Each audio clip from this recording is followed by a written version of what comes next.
இன்றைய நாளுக்குரிய வேத பாடம் அப்போஸ்தலர் 2ஆம் அதிகாரம் 42 வசனம் தொடங்கி 47 முடிய. அவர்கள் அப்போஸ்தலருடைய உபதேசத்திலும் அந்யோன்யத்திலும் அப்பம் பிக்குதலிலும் ஜெபம் பண்ணுதலிலும் உறுதியாய் தரித்திருந்தார்கள். எல்லாருக்கும் பயம் உண்டாயிற்று. அப்போஸ்தலர்களாலே அநேக அற்புதங்களும் அடையாளங்களும் செய்யப்பட்டது. விசுவாசிகள் எல்லாரும் ஒருமித்திருந்து சகலத்தையும் பொதுவாய் வைத்து அனுபவித்தார்கள். காணியாட்சியையும் ஆஸ்திகளையும் விற்று ஒவ்வொருவருக்கும் தேவையானதற்கு தக்கதாக அவைகளில் எல்லாருக்கும் பகிர்ந்து கொடுத்தார்கள். அவர்கள் ஒருமனப்பட்டவர்களாய் தேவாலயத்திலே அனுதினமும் தரித்திருந்து வீடுகள் தோறும் அப்பம் பிட்டு மகிழ்ச்சியோடும் கபடமில்லாத இருதயத்தோடும் போஜனம் பண்ணி தேவனை துதித்து ஜனங்கள் எல்லாரிடத்திலும் தயவு பெற்றிருந்தார்கள். இரட்சிக்கப்படுகிறவர்களை கர்த்தர் அனுதினமும் சபையிலே சேர்த்து கொண்டு வந்தார் என்பதே. ஆமேன்.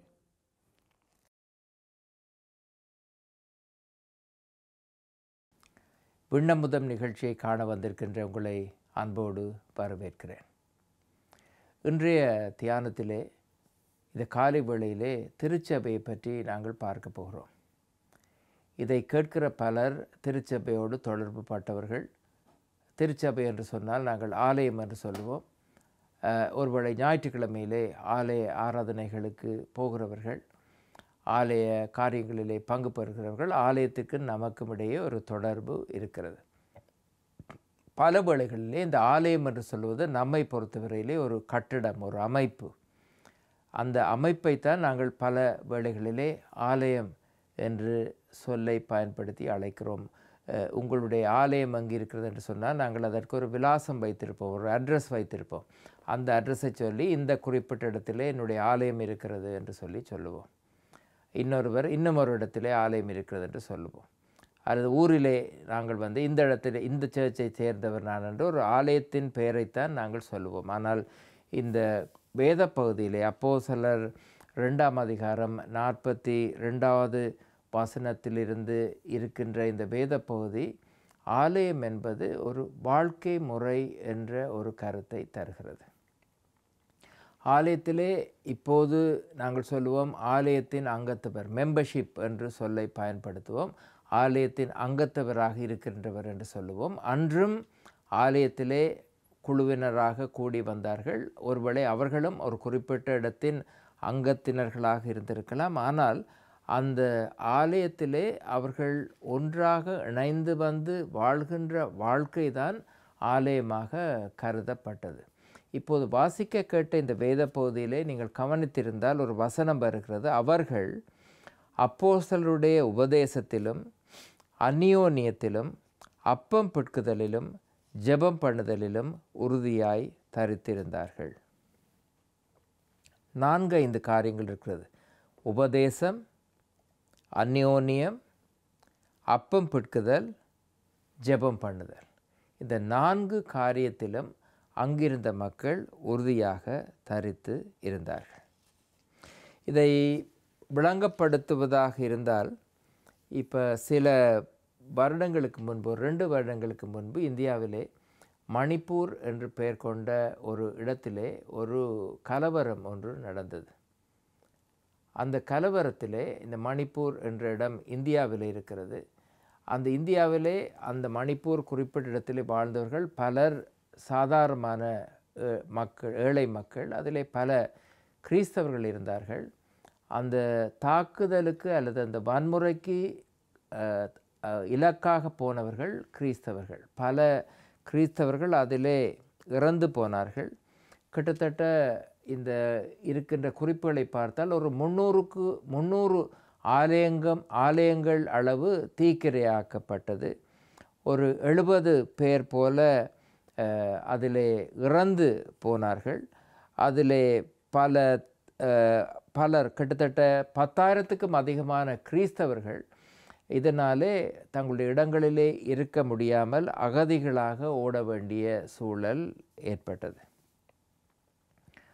ஆனால் இந்த சூழலின் மத்தியில் இப்போது மணிப்பூரிலே கிறிஸ்தவர்களே அழிந்து விட்டது என்று ஒரு கூற்றை ஒருவர் சொன்னால் நாங்கள் இல்லை என்று தான் சொல்லுவோம். அவர்கள் வீடுகளை இழந்தார்கள், கொலை செய்யப்பட்டார்கள், காயப்பட்டார்கள், வீடுகளிலே வாழ முடியாமல் வீட்டை விட்டு ஓடி அகதிகளாக போனார்கள். அப்படி போன நேரத்திலும் அவர்களுடைய விசுவாசம் அதனாலே பாதிக்கப்பட்டு, இப்படி நான் கிறிஸ்தவனாக இருப்பதினாலே இப்படி கஷ்டத்துக்கூடாக கடந்து போகிறேனே, அப்படி ஒரு வாழ்க்கை இல்லாமல் இருந்தால் நன்றாக இருந்திருக்கும் என்று சொல்லி விசுவாசத்தை விட்டு அவர்கள் போனதாக சரித்திர குறிப்புகளோ அல்லது நடந்த சம்பவங்களோ சொல்லலாம். அன்றைக்கு இருந்த கிறிஸ்தவர்கள் இன்றைக்கும் இருக்கிறார்கள். ஒருவேளை ஆலயம் இடிந்து போயிருக்கலாம், எரிக்கப்பட்டிருக்கலாம், ஏதோ ஒரு இடத்திலே அவர்கள் வழிபாடும் நடத்துகிறார்கள். அவர்கள் ஒன்றாக இருப்பதன் முக்கியமான ஒரு காரணம் இருக்கிறது என்று சொன்னால், அவர்களுடைய நம்பிக்கை அந்த குறிப்பிட்ட நேரத்திலே சவாலுக்கு உட்படுத்தப்பட்டது, சேலஞ்ச் பண்ணப்பட்டது அல்லது சவால் படுத்தப்பட்டது. ஏனென்றால் அவர்கள் கிறிஸ்தவராக வாழ்வது என்பது அவர்களுக்கு வாழ்க்கையிலே பாதிப்பை கொண்டு வந்தது. இதே போன்ற ஒரு சூழலிலே தான் இப்போது நாங்கள் வாசித்த அப்போஸ்தலர் 2ஆம் அதிகாரத்திலே வாழ்ந்த கிறிஸ்தவர்களும் இருந்தார்கள். அந்த குறிப்பிட்ட காலத்திலே கிறிஸ்தவம் இப்போது இருப்பது போல ஏற்றுக்கொள்ளப்பட்ட ஒரு சமயமாக அல்லது ஒரு ரிலிஜனாக அந்த காலத்திலே இருக்கவில்லை. அவர்கள் கிறிஸ்தவராக வாழ்ந்ததினாலே அப்போது இருந்த யூத தலைவர்களும் அதை விரும்பவில்லை. என்றால் யூத சமயம் மட்டுமே மிகவும் உறுதியாக இருந்த ஒரு காலத்திலே கிறிஸ்தவம் என்ற பெயரிலே இன்னும் ஒரு இயக்கம், ஒரு அமைப்பு உருவாவதை அவர்கள் ஒரு சவாலாகத்தான் பார்த்தார்கள். அதே போல் அந்த காலப்பகுதியிலே யூதர்களை ஆண்டவர்கள் ரோமர்கள். அவர்கள் கிறிஸ்தவர்களை யூதர்களுக்கிடையிலே உருவான ஒரு கலகக்காரர்களுடைய ஒரு குழுவாகத்தான் பார்த்தார்களே தவிர ஆன்மீக ரீதியாக வளர்ச்சி பெறுகின்ற ஒரு அமைப்பாக அவர்கள் பார்க்கவில்லை. ஆகவே யூதர்களை ஆண்ட அரசாட்சி செய்த ரோமர்களுக்கும் அது பிரச்சனையாக இருந்தது. அந்த கிறிஸ்தவர்கள் வாழ்ந்த யூத மக்களிடையிலும் அது ஒரு பிரச்சனையாக பார்க்கப்பட்டது. அதனாலே கிறிஸ்தவர்கள் பல எதிர்ப்புகளை தங்களுடைய வாழ்க்கையிலே சந்தித்தார்கள். அவர்கள் ஒருவேளை சிறையிலே போடப்பட்டிருக்கலாம், துன்புறுத்தப்பட்டிருக்கலாம், கசையடி வாங்கியிருக்கலாம், சில நேரங்களில் கொலையும் செய்யப்பட்டிருக்கலாம். இப்படியான சவால்களை கிறிஸ்தவர்கள் சந்தித்த போது, நான் கிறிஸ்தவனாக இருப்பதினாலே தான் இப்படி எனக்கு பிரச்சனை வருகிறது என்று அங்கிருந்தவர்கள் தங்களுடைய விசுவாச வாழ்க்கையை விட்டு ஓடிப்போனார்கள் என்று எந்த இடத்திலும் நாங்கள் காண்பதில்லை. அவர்கள் சந்தித்த எதிர்ப்புகள் அவர்களுடைய வாழ்க்கையிலே ஒரு உறுதித்தன்மையை ஏற்படுத்தியது. விசுவாசத்திலே அவர்கள் உறுதியாக வாழ வேண்டும் என்ற ஒரு வைராக்கியத்தை ஏற்படுத்தியதே தவிர விசுவாசத்தை விட்டு ஓடிப்போக வேண்டும் என்ற ஒரு உணர்வை ஏற்படுத்தவில்லை. இப்படி ஒரு சூழலிலே தான் இந்த வேத பகுதி சொல்லுகிறது, அவர்கள் அப்போஸ்தலருடைய உபதேசத்திலும் அந்யோன்யத்திலும் அப்பம் பிட்குதலிலும் ஜெபத்திலும் உறுதியாக தரித்திருந்தார்கள். இந்த பாதிக்கப்பட்ட அத்தனை பேரும் ஒன்றாக சேர்ந்து உருவானது தான் திருச்சபை என்று சொல்லி அழைக்கப்பட்டது. ஆகவே அவர்களுக்கு இப்போது ஆலயங்கள் எல்லாம் எல்லா இடங்களிலும் ஆலயங்கள் இருக்கிறது, எல்லா நாடுகளிலும் ஆலயங்கள் இருக்கிறது. கிறிஸ்தவர்கள் என்று சொல்வதனாலே 1-2 நாடுகளை தவிர மற்றும்படி யாரும் கிறிஸ்தவர்கள் என்று சொல்வதனாலே பாதிப்புகளை பெரிதாக எதிர்கொள்வதில்லை. விசேஷமாக இந்த கனடா நாட்டிலே கிறிஸ்தவம் ஒருவேளை ஒரு பொதுவாக பேசப்படாத ஒன்றாக இருக்கலாம். ஆனால் கிறிஸ்தவர்கள் என்று சொல்வதனாலே பாதிப்புகளை ஏற்படுத்துவதோ அல்லது ஆலயங்கள் எரிக்கப்படுவதோ அப்படி சம்பவங்கள் நடைபெறுவது இல்லை. ஆகவே அங்கிருந்த மக்கள் செய்த சில காரியங்கள் நமக்கு உதவி செய்யும் என்று நம்புகிறேன். அன்று இந்த பாதிப்பை சந்தித்த அத்தனை பேரும் ஒன்றாக இணைந்திருக்க வேண்டும் என்று சொல்லி முயற்சி செய்தார்கள். இன்றைக்கு அந்த ஒன்றாக சேர்ந்திருக்க வேண்டும் என்ற எண்ணம் நம்முடைய திருச்சபை மக்களிடையிலே பெரிதாக இல்லை. அது ஒரு ஆலயமாக இருக்கலாம் அல்லது நம்மை சுற்றி இருக்கிற பல ஆலயங்களாக இருக்கலாம். நாங்கள் ஒவ்வொருவரும் எங்களுடைய ஆலயத்தை எப்படி வளப்படுத்தி கொள்ளலாம் என்ற எண்ணம்தான் இருக்கிறதே தவிர நாங்கள் எல்லோரும் ஒன்றாக அப்படி செய்து கிறிஸ்துவை நாங்கள் வளர்க்கலாம் என்ற எண்ணம் நம்மை பொறுத்தவரையிலே இல்லை. இந்த எண்ணத்தை வலுப்படுத்துகின்ற ஒரு கருத்தாக நாங்கள் வாசித்த வேத பகுதி சொல்லுகிறது. காணியாட்சிகளையும் ஆஸ்திகளையும் விற்று ஒவ்வொருவனுக்கும் தேவையானதற்கு தக்கதாக அவைகள் எல்லாரும் பகிர்ந்து கொடுத்தார்கள்.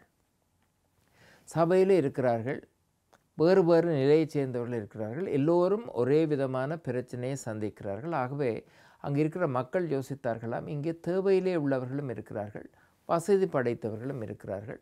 நாங்கள் எல்லோரும் ஒன்றாக இணைந்திருப்பதனாலே நமக்கு இருக்கின்ற பொருட்களை விற்று இல்லாதவர்களோடும் பகிர்ந்து கொண்டு ஒரு குடும்பமாக நாங்கள் வாழலாமான்ற ஒரு சிந்தனை ஆதி திருச்சபையில் இருந்தது. அது நமக்கு கொடுக்கப்படுகின்ற முதலாவது சவால்.